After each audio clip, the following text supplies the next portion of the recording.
ایک نوجوان شادی کے بعد رات دیر تک گھر نہیں آیا۔ ماں بیٹے کی محبت میں دروازے کو بار بار دیکھ رہی تھی اور پریشان ہو رہی تھی کہ بیٹا ابھی تک گھر کیوں نہیں آیا۔ ماں کی خواہش تھی کہ بیٹا جب گھر آئے تو ماں، نئی دلہن اور بیٹا اکٹھے کھانا کھائیں۔ جتنی دیر ہوتی گئی ماں کی پریشانی اور بھی بڑھتی گئی۔ سردی کا موسم تھا اور ماں کی عمر بہت تھی۔ وہ زیادہ دیر سردی برداشت نہیں کر سکتی تھی۔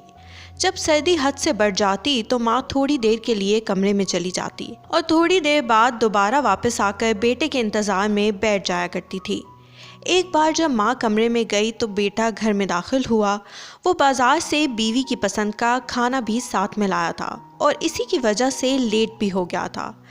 گھر آتے ہی بیٹا سیدھا اپنے کمرے میں چلا گیا اور بیوی کو کہا کہ میں بازار سے آپ کی پسند کا کھانا لے کر آیا ہوں۔ بیوی نے کہا کہ آپ کے انتظار میں آپ کی ماں نے بھی ابھی تک روٹی نہیں کھائی۔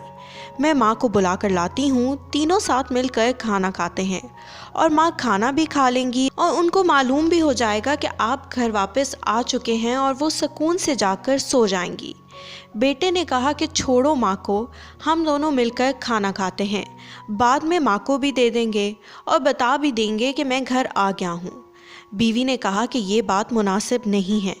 اگر آج آپ اپنی زندگی میں کسی اچھے مقام پر ہیں تو یہ بھی آپ کی ماں کی وجہ سے ہے، اور اگر آج میں آپ کی زندگی میں ہوں، آپ کی بیوی ہوں، تو یہ بھی آپ کی ماں کی ہی وجہ سے ہے۔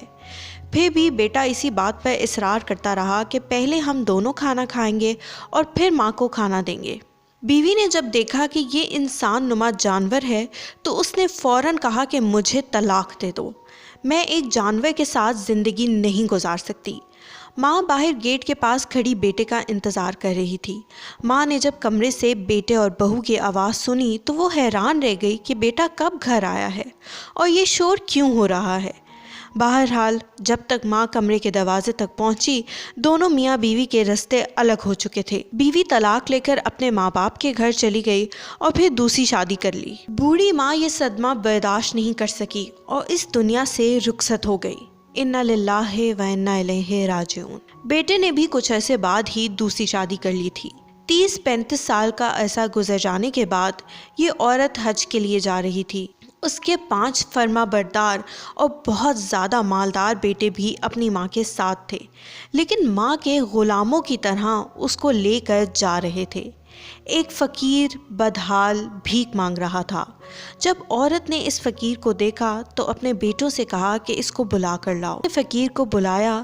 عورت نے جب اس فقیر کو قریب سے دیکھا تو اس نے پہچان لیا کہ یہ میرا پہلا شوہر ہے۔ عورت اس کے کان کے قریب گئی اور کہا کہ کیا ماجرا ہے کہ آج آپ بھیک مانگ رہے ہیں؟ فقیر نے کہا کہ ساری عمر بہت پیسہ کمایا، اب جب بوڑھا ہو گیا ہوں تو بیٹوں نے گھر سے نکال دیا ہے اور اب بڑھاپے کی وجہ سے میں مزدوری بھی نہیں کر سکتا تو مجبوراً بھیک مانگ رہا ہوں۔